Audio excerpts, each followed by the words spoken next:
rehab. And I also have a website called addiction-rep.com. And I found this interesting post by David Bowes over at the Cato Institute.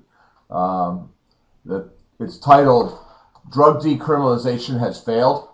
And what he talks about is Michael Gershon, former speechwriter for George W. Bush, now a columnist at the Washington Post, has denounced the libertarianism as morally empty anti-government, a scandal, and idealism that strangles mercy, guilty out of, so they can get really political about this stuff. But what's really interesting to me is that they go back and forth on the debate, and they talk about Ron Paul, being a constitutionalist, and and Ron Paul thinks that we ought to, make our own decisions and in our own personal lives, how to worship, what we eat, what we drink, and what drugs that we want to use. And, and what's interesting to me about this discussion is at a certain point in time, I'm on the receiving end helping treatment centers find addicts, and I'm helping addicts find treatment centers. And obviously there's a big demand for this in this business.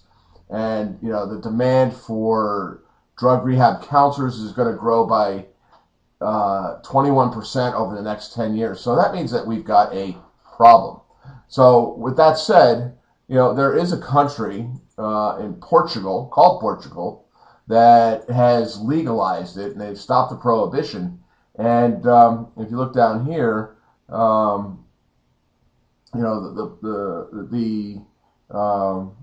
people in Portugal are, the drug problems were amongst the worst in Europe, has now the lowest usage rate for marijuana and one of the lowest for cocaine.